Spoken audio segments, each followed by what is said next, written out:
Hello viewers, the Model Maniac back here with another video. Today we're doing another unboxing video on a, I think the only word I can describe this kit as is cute. It's a really quite beautiful little thing. It cost me £3.50. I got it from Manston Airfield. I was going to say recently, but actually now I think about it, I haven't done modelling in quite a while. This actually isn't that recent. Must be a couple months now. Um, and yeah, it's a nice little thing. You don't see kits of the Camel in this scale very often, so that's a plus. And well, it's very small. Well, I mean, it is very £3.50 seems like a good price for this, just on the outset, but it is, like I say, it's very small. So you can tell it's been a while since I've done some modelling because I haven't even opened the plastic on this one.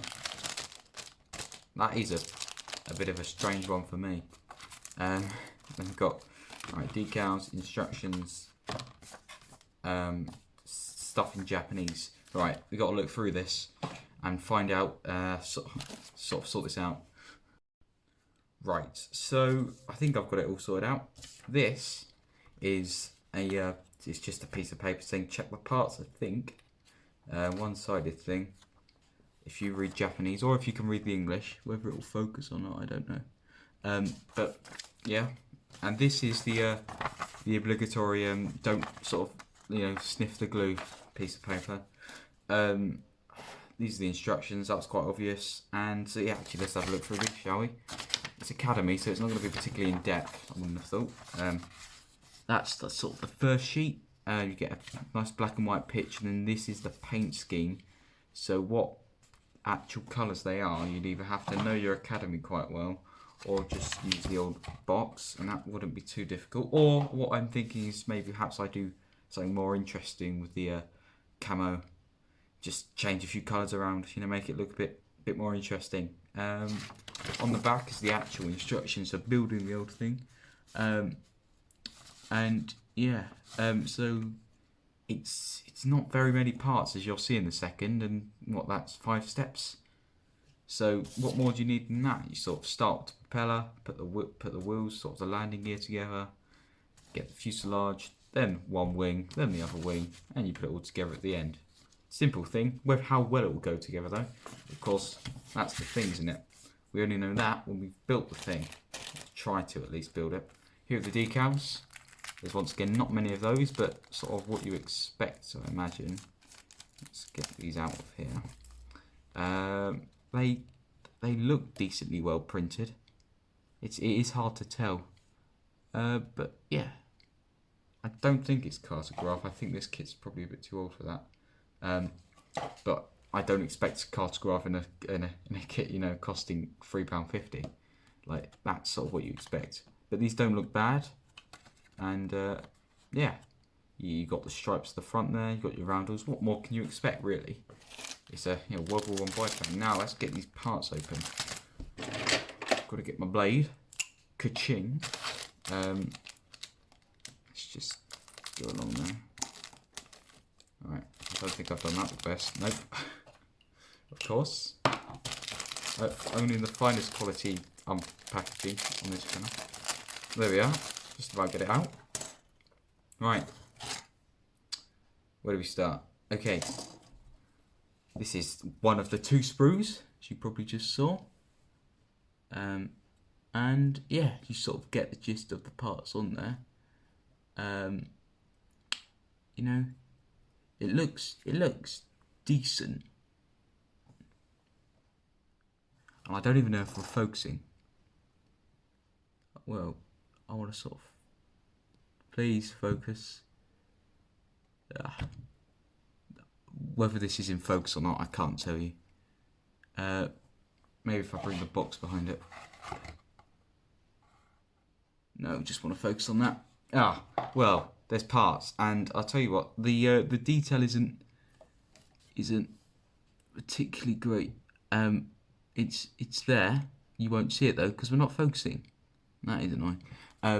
But it's when it is there, it's very like shallow. When I say shallow, there's no sort of like depth panel lines, but it's even the sort of the pokey out stuff. The protruding sort of detail is a bit shallow. It's like it's not very what's the word? It's not very big. It's not very, I can't think of it at the moment. There's a bit of flash. I don't know if you can see around the tail plane there. I don't know. But overall, it doesn't look too bad.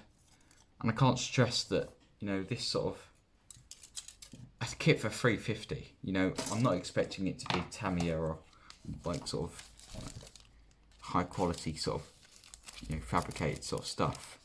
But it doesn't look too bad, and after all, it's got about 20 parts. If it doesn't go together well, I can bin it, or I can just leave it in the box. I'm not going to feel guilty about this not going perfectly, because I don't imagine it will take me that long. And it is quite a nice looking thing. You don't see it very often in this scale. The last one I can think of is the Revell one, but that's basically impossible to find nowadays unless you want to spend 30 quid on the starter kit and get it online. And this, like the shop I went to, the shop at Manston Airport, they have a whole sort of a museum there and things. It's really good. You should definitely go because the price is there. Let me tell you, man. I was getting kits, like £5-6 off what you'd expect them to get at other model shops, Hobbycraft and the like. And so I got one of these. I got a couple other kits, one I've started on, but this was definitely one I was most surprised with because I've never got an Academy kit before.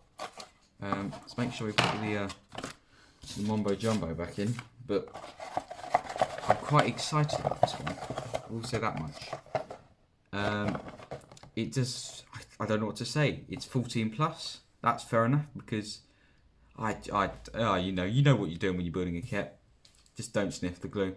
So thank you all so much for watching. I hope you I want to hear your thoughts on the kit. I hope it won't take me too long. So maybe we might even get a build video of something at least within a reasonable amount of time. Well, you never know really with me, do. So if you really like this video, subscribe. Or if you didn't, you don't have to. I'm not forcing you. But if you want to see this in the future, definitely do subscribe. And I'll see you all in the next video. Goodbye.